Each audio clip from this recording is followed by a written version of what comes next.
के जाने माने कवि केदारनाथ सिंह गुलजार के बारे में कहते हैं, हम मशहूर बनने के लिए लिखते हैं और हम चाहते हैं कि दुनिया हमें गंभीरता से ले। लेकिन कई बार ऐसा होता है कि लेखक खुद पीछे रह जाता है और उसका काम उससे कहीं आगे निकल जाता है।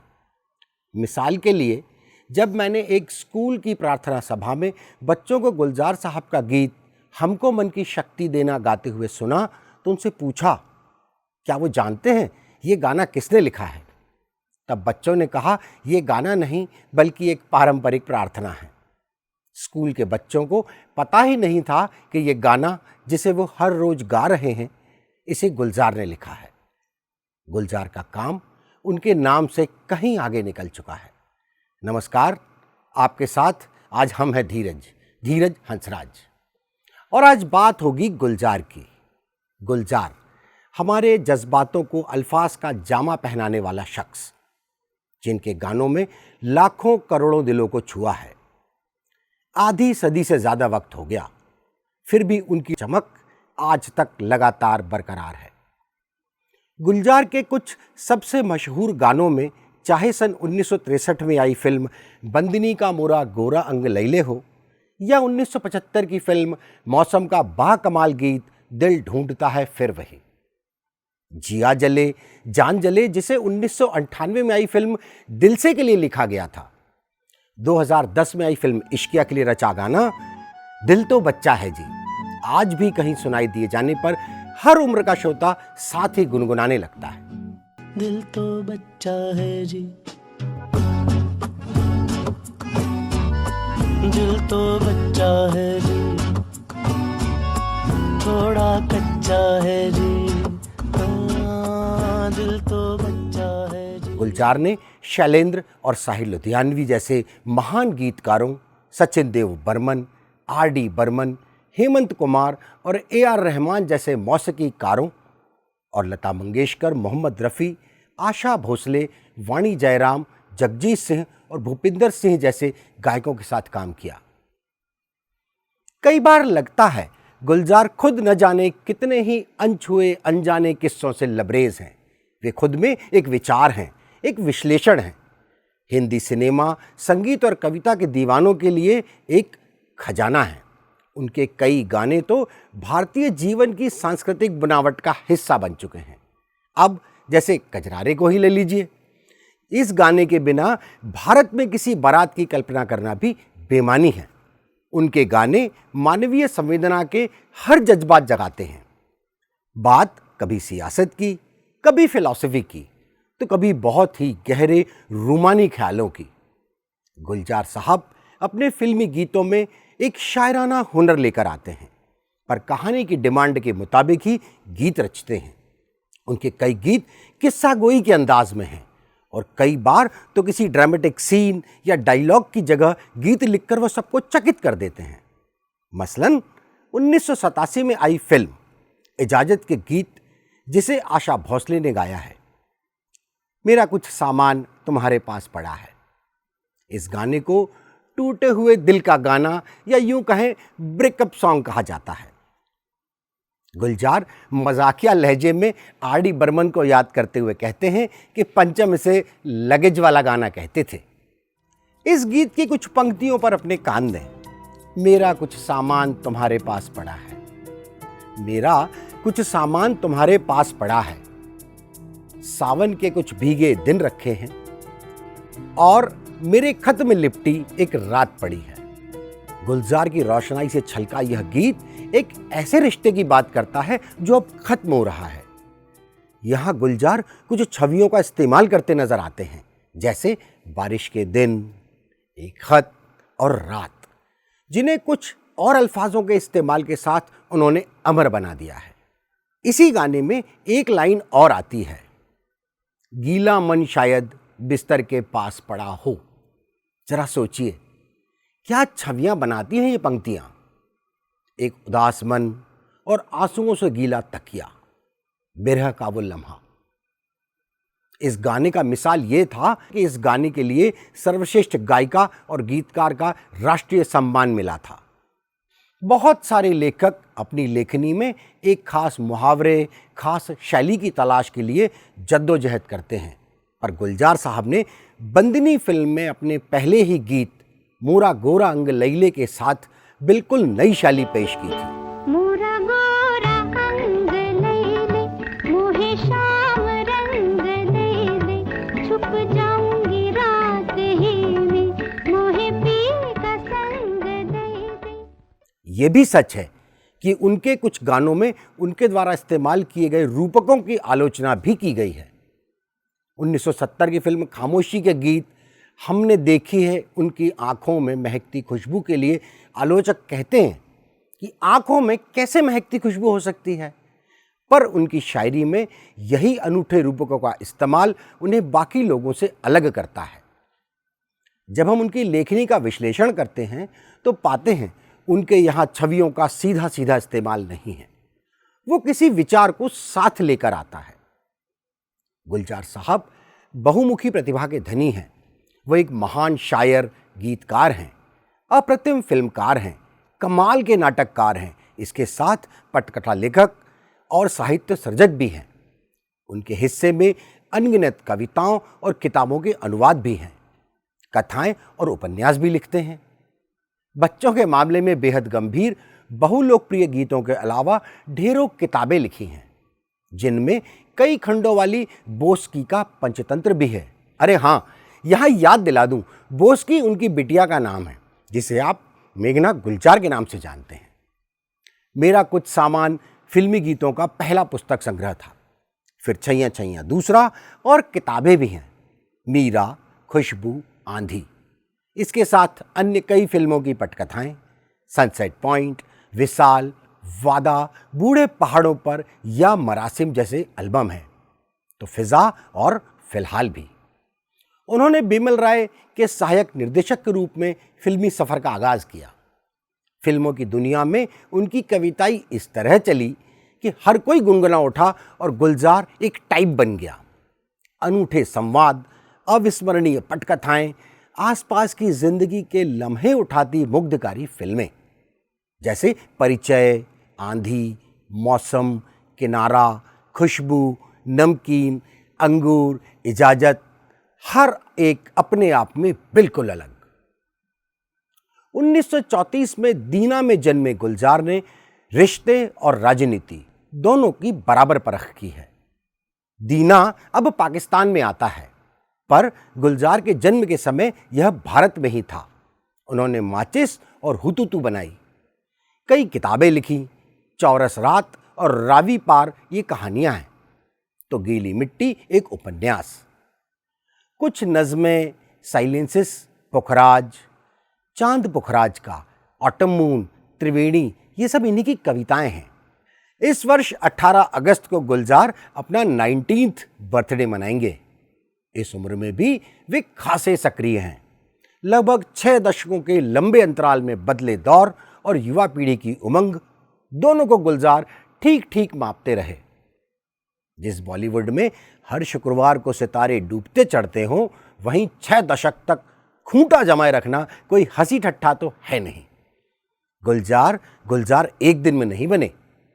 जीवन के थपेड़ों ने उनमें वो संजीदापन भरा जिसके चलते 18 अगस्त 1934 को जेहलम किनारे दीना में जन्मे संपूर्ण सिंह कालरा को एक ऐसे फनकार में तब्दील कर दिया जो तर्क और कल्पना की कसौटी पर शब्दों और दृश्यों का ऐसा तिलिस्म बुनता है जिसे आप बार बार बस देखना चाहते हैं। गुलजार के इस सफ़र की शुरुआत तब हुई जब 1947 के हिंदुस्तान के बंटवारे के बाद उनका परिवार भारत आ गया। पिता घर परिवार को चलाने के लिए छोटा मोटा कारोबारी काम करने लगे थे।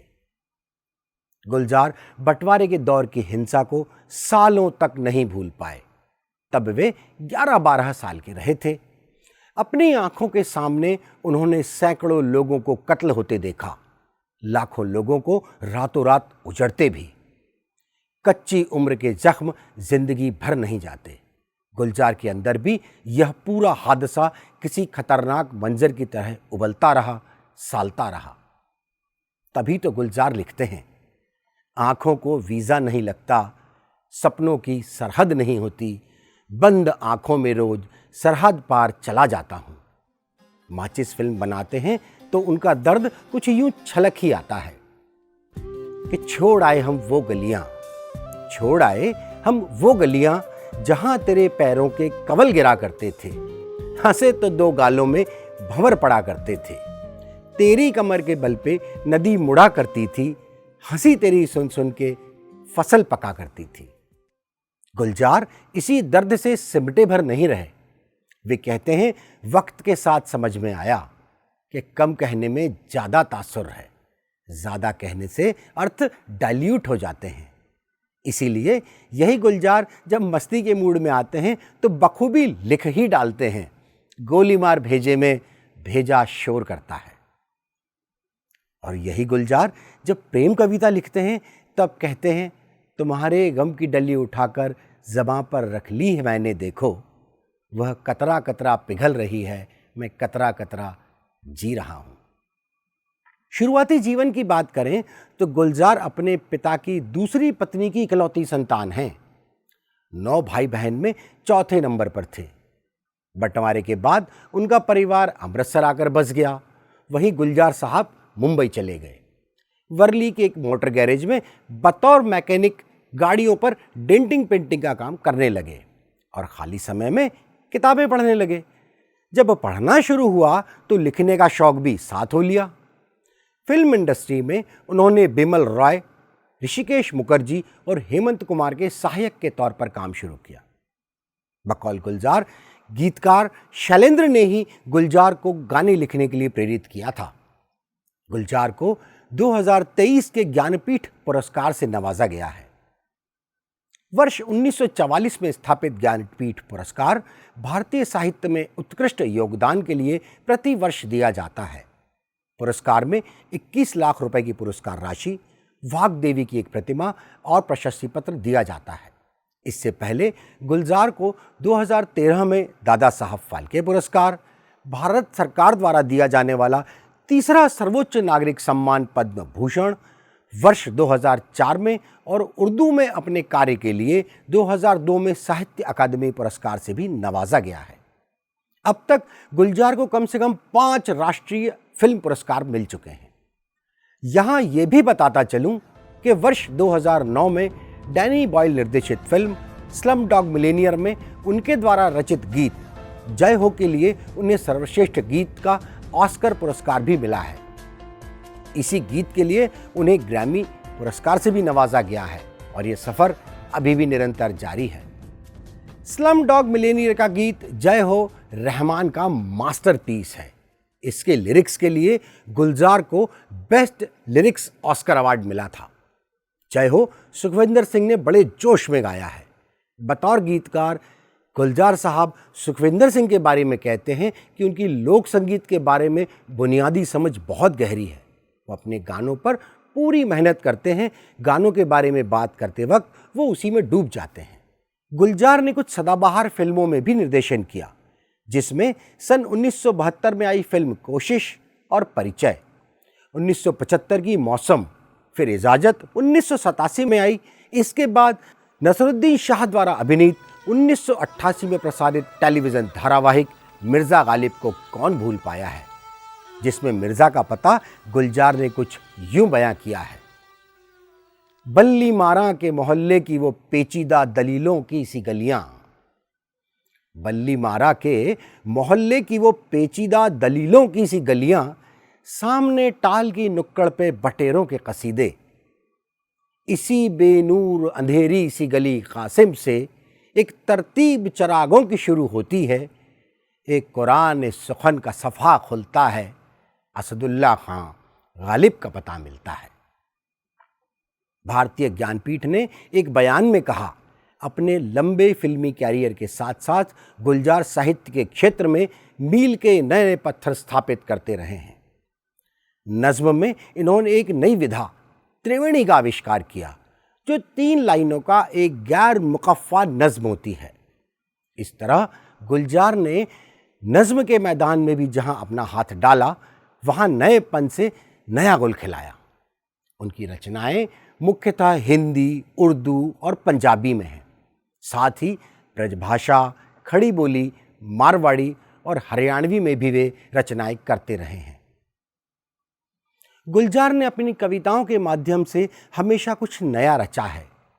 लंबे समय से वो बच्चों की नज्म व नसर की तरफ संजीदा रहे हैं। जंगल बुक के लिए उनका टाइटल सॉन्ग जंगल जंगल बात चली है पता चला है, चड्डी पहन के फूल खिला है, फूल खिला है। बच्चे बच्चे की ज़बान पर यह गीत आज भी बरकरार है। उन्होंने एलिस इन वंडरलैंड और पोटली बाबा की के लिए भी नज़में और संवाद लिखे। प्रख्यात गीतकार जावेद अख्तर गुलजार साहब के बारे में कहते हैं कि जब मैं आपका कोई गाना सुनता हूं तो पहली लाइन से ही समझ में आ जाता है कि यह आपके द्वारा ही लिखा हुआ है। तब गुलजार का जवाब मिलता है, इससे बेहतर तारीफ किसी गीतकार के लिए हो ही नहीं सकती, क्योंकि अपनी शैली बनाना कोई आसान काम नहीं। और जब जावेद अख्तर जैसे नामचीन गीतकार गुलजार के लिए कहते हैं तो यकीनन यह मायने रखता है। नसरीन मुन्नी कबीर ने जब एक बार गुलजार साहब से पूछा, इस शायरी ने आपको क्या दिया है, तो गुलजार का जवाब था, ये वो जरिया है जिससे मैं अपने एहसास को जाहिर कर पाता हूँ। एहसास पहले, सोच या ख्यालात बाद में। गुलजार की शैली उनके सारे गानों में मौजूद है। उदाहरण के लिए चल छैया को ही लें तो ये एक अलग ही मोड़ ले लेती है। एक अनूठा गीत है जो सुनने के बाद आपके पैरों को थिरकने पर मजबूर कर देता है। गुलजार के बोल, मणिरत्नम का निर्देशन, रहमान का बेजोड़ संगीत, संतोष सिवान की फोटोग्राफी, फराह खान की कोरियोग्राफी, शाहरुख खान और मलाइका अरोरा की अदायगी, सुखविंदर सिंह और सपना अवस्थी की आवाजें, हरी भरी ऊटी के पहाड़ों के बीच नैरोगेज पटरी पर दौड़ती ट्रेन, ये सब मिलकर गुलजार के गीत फिल्म को एक न भूलने वाली विरासत में बदल देते। चले चल छैया चल छैया छैया छैया छैया चल छैया छैया छैया छैया। यहाँ गौर करने वाली बात यह है कि राज कपूर की फिल्म श्री 420 का गाना मेरा जूता है जापानी काफी मशहूर था। इसके बाद छैया छैया और फिर स्लम डॉग मिलेनियर का जय हो, जिसे गुलजार ने लिखा। ये एक ऐसा गाना है जिसकी शोहरत पूरी दुनिया में आज भी बरकरार है। आज के तकनीकी युग के बारे में गुलजार अपना अलग ही नजरिया रखते हैं। मोबाइल फोन के साथ संचार की बढ़ती क्रांति हो गई है। सब कुछ बदल सा गया है। आज 100 से ज्यादा रेडियो स्टेशन हैं, टीवी चैनल्स की भरमार है और ये सब 2400 घंटे चल रहे हैं। लिहाजा अब गानों को इतना वक्त भी नहीं मिल पा रहा कि वे आप पर अपना पूरा असर डाल सकें। जिंदगी और संगीत दोनों की रफ्तार बढ़ गई है। उस पर शोर इतना हावी हो गया है कि अल्फाज कहीं पीछे छूटे जा रहे हैं। गीतकार भी कहीं दूर पीछे दुबक सा गया है। ये बदकिस्मती नहीं तो और क्या है। हमारे पास शास्त्रीय संगीत या लोक संगीत की समृद्ध परंपरा को समर्पित एक बेहतर चैनल नहीं है, जबकि भारत की तमाम भाषाओं में लोक संगीत की अच्छी खासी परिपाटी मौजूद है। लोक जीवन और ग्रामीण संस्कृति में इस्तेमाल किए जाने वाले शब्दों का उपयोग गुलजार ने बहुत ही प्रभावी तरीके से किया है। मिसाल के तौर पर फिल्म ओंकारा के गाने बीड़ी जलैले को ही लें। इसमें ससुरी शब्द का इस्तेमाल देखें। यह स्थानीय लोक भाषा का खांटी शब्द है, यह कोई गाली नहीं है। और इस शब्द का प्रयोग हिंदी भाषी उत्तर प्रदेश, बिहार, मध्य प्रदेश, छत्तीसगढ़ में बहुतायत से होता है। इसीलिए ओंकारा में गुलजार द्वारा प्रयुक्त ससुरी शब्द अलंकार की तरह प्रयोग में लाया गया है। इसी गाने में जलाले के बदले जलैले कहते हैं। ठेठ अवधि बोली का इस्तेमाल दर्शकों को साफ जता जाता है कि जो नृत्यांगना महिला किरदार है वह उत्तर भारत के किसी इलाके से आती है। गुलजार कहते हैं, हर जबान का अपना एक खास किरदार होता है।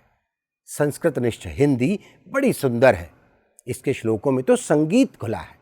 बंगला बहुत मीठी जबान है, तो देवनागरी लिपि दुनिया की सबसे अधिक वैज्ञानिक लिपि है। जो आप बोलते हैं वही आप लिखते हैं। पर गुलजार उर्दू के लिए कहते हैं, एक शाही मौजूदगी है, एक तहजीब वाली ज़बान। गुलजार साहब फरमाते हैं कि फ़कीरी में भी नवाबी का मज़ा देती है उर्दू। ज़्यादातर फिल्मों के गाने हिंदुस्तानी में लिखे गए हैं।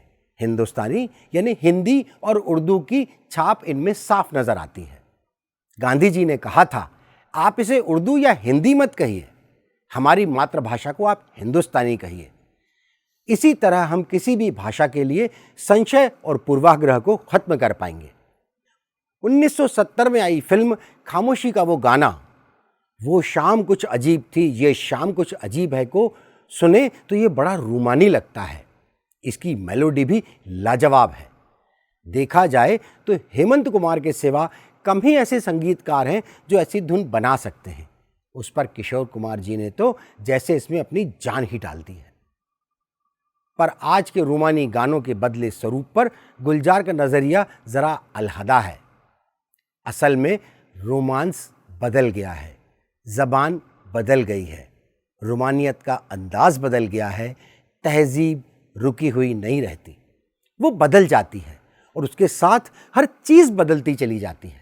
आपके कपड़े, आपका खाना, आपका रहन सहन और आपका बर्ताव, आपका संगीत और आपके रोमानियत का तरीका।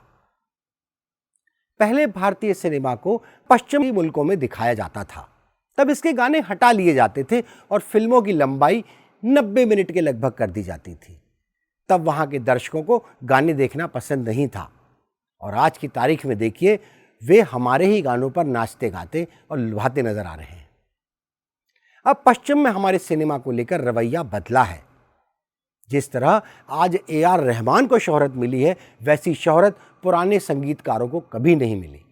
बहुत कम लोग जानते हैं कि गुलजार ने पाकिस्तानी फिल्म के लिए भी 3 गीत लिखे हैं। सन 2000 में एक फिल्म आई थी, मेहरुन्निसा। इसी पाकिस्तानी फिल्म में 3 गाने जो उन्होंने लिखे वह गुलजार के द्वारा लिखे गए पाकिस्तानी फिल्मों के पहले गीत हैं और इसका संगीत निर्देशन सीमाब सेन का है। गुलजार को अपनी ज़िंदगी में जो शोहरत, इज़्ज़त और लोकप्रियता मिली वो बहुत कम लोगों को नसीब होती है।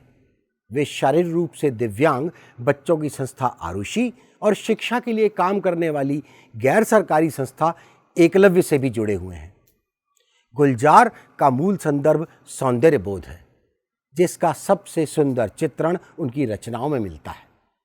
बहरहाल ये भी सच है कि किसी फनकार के साहित्यिक मूल्य का अंतिम निर्णय समकालीन पाठक नहीं बल्कि भविष्य का पाठक तय करता है। गुलजार खुद को अदीब व शायर की हैसियत से तस्लीम किया जाना ज़्यादा पसंद करते हैं।